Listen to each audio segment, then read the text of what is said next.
Hi, and welcome to a tutorial on how to make rain in Maya. Before we get started, I'd like to credit Michelle From, who helped me with this tutorial. She's an animator and she did all the animation for this deer.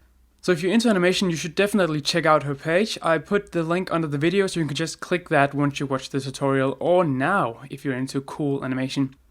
Right, so before we start, we want to check out our Maya settings.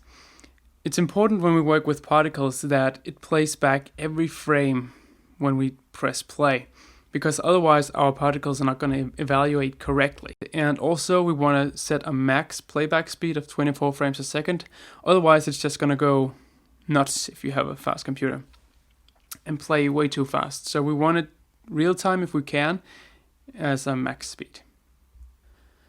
Right, so now we're ready to create an emitter.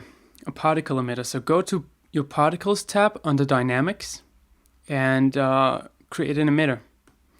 Now we want to set the emitter type to a volume, and that's because we want the particles to emit from a volume instead of a point in space, because we imagine it's probably a cloud where the rain comes from, right? I don't know. Create, and you'll see you get an emitter and a particle node. So let's grab the emitter and drag it above the deer. Now if I press play, you'll see some particles starting to appear from the point that is the emitter. By default, they exist forever in the scene, and eventually you will have a lot of particles. So let's go in and change the lifetime of those particles so that they die out over time. And you can set it to a constant, and underneath you can type in the length in seconds. So I'm just going to give it a lifetime of 2 seconds, lifespan if you will. And of course the bigger number you type in, the longer the particle is going to live. So if you see that your rain is falling through the floor and into infinity, you might want to reduce the number, or if it doesn't reach the ground at all, you might want to increase the lifetime so that it doesn't disappear before it hits the ground. There you go. Pro tip right there. Right, if you want to tweak the other settings of the emitter, you can go to the channel box and you can see that there's rate, where you can change how many particles are being emitted per second, and some other fancy features that you can play around with once you have it set up. I'm just going to start out and scale the emitter so that it sort of emits around the area where the deer is standing. So you can see now the particles are being emitted from within that box, but they kind of stay in the air. So what we want to do is we want to go to fields and create a gravity field.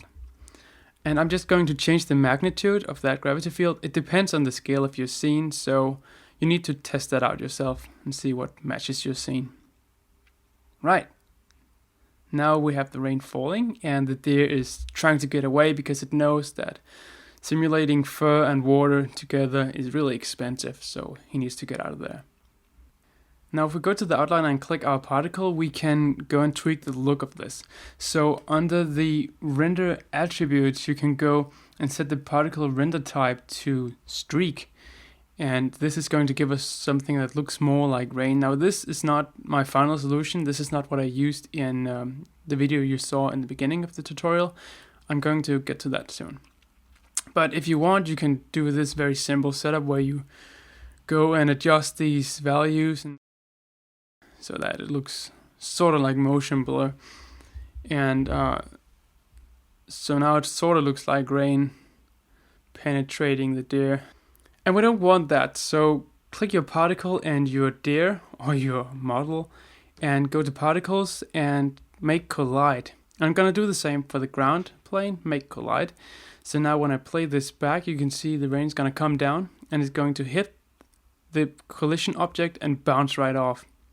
Now, of course, this is not natural. So we are going to, first of all, let's make something happen once the particle hits the collision object. So in order to do this, go to your particle tab and click the particle collision event editor. Now, in here we can create an event which happens when the particle hits the collision object. And so you can give it a name. I'm just going to give it a random name just for whatever reason. And then we can go down here and click on the type emit. We want it to emit, and we want it to emit, say, 5 particles. So the raindrop splits into 5 particles. I'm just gonna check off the original particle dies, which means it disappears once it hits the object. Inherent velocity, I'm just gonna set that to something less so that it doesn't explode and fly off into space.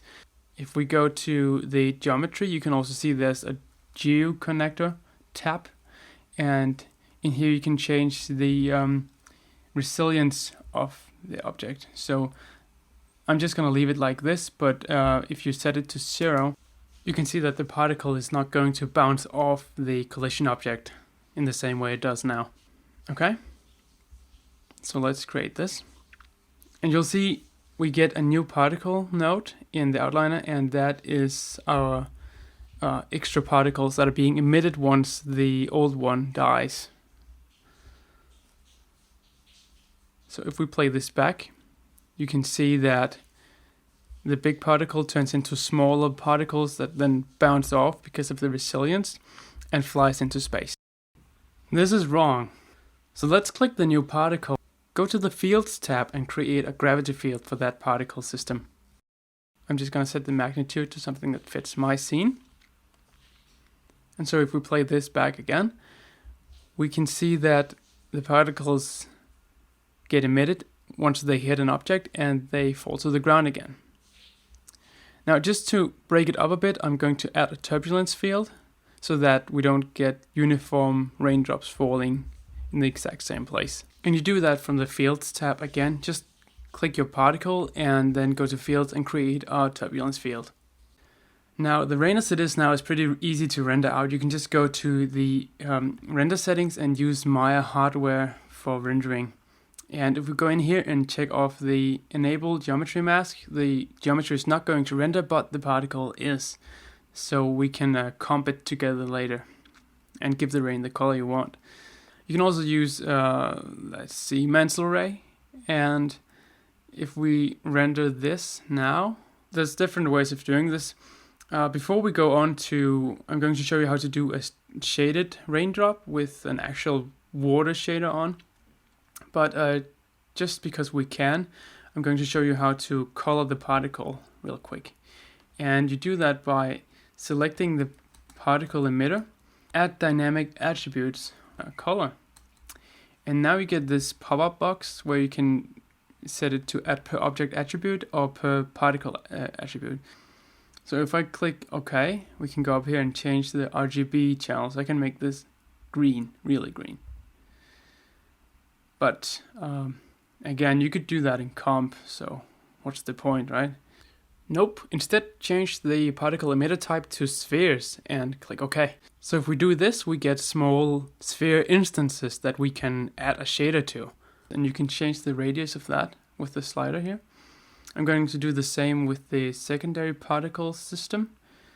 And we're going to make those spheres a little smaller than the big ones. So the raindrop falls and splits into smaller objects. Now I'm going to make a really beautiful water shader out of this blend. Let's see. Fairly glossy. And I never used the Maya shaders. Great. So now I assigned the water shader to our particle system. But wait, don't render yet. We need to just make sure that our particles are cached, because if we're going to render with motion blur, we need to make sure that the particles have a fixed position or that they have been calculated so that Maya doesn't screw things up. So go to your Solvers tab and click on Create Particle Disk Cache. Then we'll get this menu and we can go click on Cache Everything. And it's going to run through your timeline and cache out the particles. And the great thing about this is that it's more stable and Maya doesn't have to calculate particles every time you move the timeline cursor. So cache out once you have all your particle behavior down and working, then yeah, it'll save you some trouble and Maya too. Let's try and render this out with Mental Ray, and make sure to go and check on your motion blur in Mental Ray so that you get the streak from the water drop. So if we render this, you can see that, you know, it's getting there. Obviously, the particles have streaks here in the middle, but at the top where they just spawned, they haven't gained any velocity yet, so they don't have any motion blur on them. So you want to place the emitter out of frame if you want it to really look like rain. But enough from Captain Obvious. Let's see what it looks like again. I guess it's now a reindeer, and he's all like, heck no! That's it. That's particles. Go use it for something. And by the way, I'm always interested in other people's work, so if you do something with this, send me a link and I'd like to see what you actually came up with.